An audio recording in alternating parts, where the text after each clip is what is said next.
कहते हैं कि हम इंसानों की क्यूरियोसिटी का कोई अंत नहीं होता। हम अपने भविष्य के बारे में जानने के लिए हमेशा कोशिश करते रहते हैं और साइंस हमें इसके बारे में जानने के लिए काबिल भी बनाती है। हमें पता है कि साल 2029 में एस्ट्रॉयड एपोफिस धरती के पास से गुजरने वाला है। हमें ये भी पता है कि साल 2100 तक धरती के पॉपुलेशन में बहुत बड़ा ड्रॉप आने वाला है। शायद आपने सुना होगा कि अगले करीब 15,000 साल में सहारा डेजर्ट के ग्रीन होने की पॉसिबिलिटीज जताई जा रही है। और आपको ये भी पता होगा कि अगले करीब 540 करोड़ सालों में हमारे सूरज में सुपरनोवा एक्सप्लोजन हो जाएगा। लेकिन क्या आप बता सकते हैं कि अगले कुछ गूगलप्लेक्स ईयर में क्या होगा?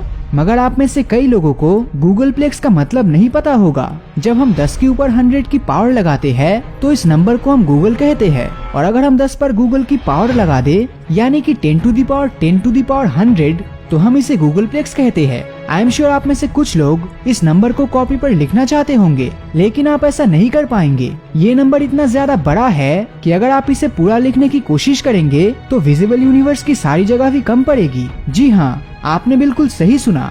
इस नंबर को प्रिंट करने के लिए 10 टू दी पावर 94 बुक्स की जरूरत होगी। अगर हम एक बुक का एवरेज वेट सिर्फ 100 ग्राम्स भी मान लेते हैं तो 10 टू दी पावर 94 बुक्स का मास कम से कम मिल्की वे और एंड्रोमेडा गैलेक्सी के टोटल मास के बराबर होगा। आई थिंक इन सभी चीजों को सुनने के बाद आपको ये समझ तो आ ही गया होगा कि गूगलप्लेक्स ईयर एक बहुत ही ज्यादा लंबा टाइम है। आज हमारी धरती की एज करीब 450 करोड़ साल है और साइंटिस्ट मानते हैं कि अगले 300 करोड़ साल बाद हमारा सूरज एक रेड सुपर जायंट स्टार में बदलने लगेगा। ऐसे में मर्क्यूरी और वीनस को तो ये पूरी तरह खत्म ही कर देगा। फॉर्चुनेटली धरती इस डिस्ट्रक्शन से बच जाएगी, लेकिन अनफॉर्चुनेटली हम इंसान सूरज की हीट को नहीं सह पाएंगे। अगर हमें जिंदा बचना है तो हमें तब तक या तो अपने लिए दूसरा ग्रह ढूंढना होगा या फिर धरती को ही कहीं और ले जाना होगा।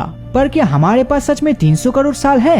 आज हमारी धरती का एवरेज टेम्परेचर 14 डिग्री सेल्सियस है, लेकिन आज से 150 करोड़ साल बाद ये कम से कम 40 डिग्री सेल्सियस तक पहुंच जाएगा। इस कंडीशन में जिंदा रहने के लिए हमें किसी दूसरे एक्सोप्लैनेट को ही ढूंढना होगा और होपफुली हम अगले 1000 साल में वहां तक जाने में सक्षम भी हो जाएंगे। आज से करीब 450 करोड़ साल बाद हमारी मिल्की वे गैलेक्सी पड़ोसी गैलेक्सी एंड्रोमेडा से टकरा जाएगी और ये दोनों गैलेक्सी आपस में मर्ज होकर मिल्क्ड्रोमेडा गैलेक्सी का फॉर्मेशन करेगी। इस टक्कर के दौरान दोनों गैलेक्सीज के सेंटर में स्थित सुपरमैसिव ब्लैक होल भी टकरा जाएंगे और इस कोलिजन के कारण बहुत सारे स्टार्स या प्लैनेट या तो खत्म हो जाएंगे या फिर गैलेक्सी से बाहर जाके रोग ऑब्जेक्ट्स बन जाएंगे। करीब 1000 करोड़ साल बाद हमारा सूरज एक व्हाइट डॉर्फ बन जाएगा और उस समय इसमें कार्बन और ऑक्सीजन का कंटेंट सबसे ज्यादा होगा एंड फॉर दैट रीजन इसकी लाइट और हीट बहुत ही कम हो जाएगी। 10,000 करोड़ साल बाद हमारे यूनिवर्स के ऑब्जेक्ट एक दूसरे से दूर जाने की वजह से बिग बैंग के दौरान बनी एनर्जी को लूज करने लगेगा और इसकी डेंसिटी काफी कम हो जाएगी। ऐसे में यूनिवर्स के सारे stars white, yellow and brown dwarf stars में बदलते जाएंगे और इसी के साथ वो और ठंडा होते जाएंगे।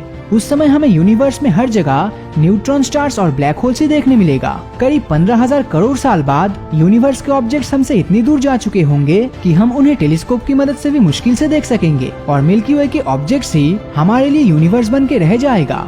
कुछ 1 या 2 लाख करोड़ साल बाद यूनिवर्स में हाइड्रोजन और हीलियम का कंटेंट खत्म होने की कगार पर आ जाएगा और स्टार्स की चमक हमारे घर के बल्ब की तरह बचेगी। साइंटिस्ट का मानना है कि आज से 10 टू दी पावर 14 साल के बाद यूनिवर्स में कोई भी स्टार नहीं चमकेगा। 10 टू दी पावर 15 सालों के बाद प्लैनेट्स और स्टार्स के बीच का ग्रेविटेशनल फोर्स खत्म हो जाएगा और प्लैनेट्स अपनी ऑर्बिट से निकलकर यूनिवर्स में फ्रीली मूव करने लगेंगे और करीब 10 टू दी पावर 20 साल के बाद ये सारे ऑब्जेक्ट धीरे धीरे ब्लैक होल्स के अंदर समाने लगेगा। लेकिन उसके पहले थोड़ा रुक जाइए क्योंकि भविष्य का सिलसिला अभी खत्म नहीं हुआ है, क्योंकि साइंटिस्ट मानते हैं कि प्रोटॉन यानी कि पॉजिटिव पार्टिकल का minimum decay period 10 to the power 32 years होता है और इस समय के बाद हमारे यूनिवर्स के बचे हुए स्टार्स और प्लैनेट्स भी खत्म हो जाएंगे और हर तरफ सिर्फ ब्लैक होल ही बचेंगे। लेकिन ये ब्लैक होल्स आखिर कब तक सरवाइव कर पाएंगे? 10 टू दी पावर 100 सालों के बाद ये ब्लैक होल्स भी हॉकिंग रेडिएशन का शिकार होकर इवेपोरेट हो जाएंगे और यूनिवर्स में लगभग कुछ भी नहीं बचेगा। बचेगा तो सिर्फ फोटॉन्स, न्यूट्रिनोस, इलेक्ट्रॉन्स और पॉजिट्रॉन्स जो चारों तरफ ऐसे ही घूमते रहेंगे। कुछ साइंटिस्ट कहते हैं कि अगर उस समय तक यूनिवर्स में कुछ प्रोटॉन्स प्रेजेंट हुए तो आज से 10 टू दी पावर 1500 सालों बाद यूनिवर्स में हर जगह आयरन स्टार्स का फॉर्मेशन होगा। लेकिन समय के साथ लिक्विड आयरन से बने हुए ये स्टार्स भी कोलैप्स हो जाएंगे और ब्लैक होल और न्यूट्रॉन स्टार्स में बदल जाएंगे। कुछ लाख करोड़ साल के बाद ये ब्लैक होल्स और न्यूट्रॉन स्टार फिर से एवापोरेट हो जाएंगे और इसी के साथ वो खत्म भी हो जाएंगे। लेकिन साइंटिस्ट का मानना है कि सारे आयरन स्टार्स ब्लैक होल्स में नहीं बदलने वाला है और गूगल पे 1 साल गुजर जाने के बाद भी ये एग्जिस्ट करेंगे। और क्या आप जानते हैं कि ये खत्म कैसे होंगे? ये खत्म होंगे एक बहुत बड़े एक्सप्लोजन के साथ, जो शायद यूनिवर्स में एक नया बिग बैंग होगा और समय के साथ नए स्टार्स और गैलेक्सीज को जन्म देगा। उस समय तक यूनिवर्स में हम इंसानों का अस्तित्व कायम रखना तो इम्पॉसिबल सी बात लगती है, लेकिन मैं उम्मीद करता हूँ कि यूनिवर्स में कोई न कोई एलियन सिविलाइजेशन इन सभी इवेंट्स को अपनी आंखों से देखने और इन्हें ऑब्जर्व करने के लिए जिंदा जरूर बचेगी। वैसे आप इसके बारे में क्या सोचते हैं? हमें कमेंट करके जरूर बताएं। और अगर ये वीडियो आपको अच्छा लगा हो तो इस वीडियो को लाइक और अपने दोस्तों के साथ शेयर करना मत भूलना। और जिन लोगों ने अभी तक हमारे फेसबुक पेज को फॉलो नहीं किया है, वो वीडियो के ऊपर दिए गए फॉलो बटन को क्लिक कर दीजिए, ताकि जब भी कोई नया वीडियो अपलोड होगा उसका नोटिफिकेशन आप तक सबसे पहले पहुंचेगा। तो मिलता हूँ आपसे अगले वीडियो में, और हमेशा की तरह थैंक्स फॉर वॉचिंग।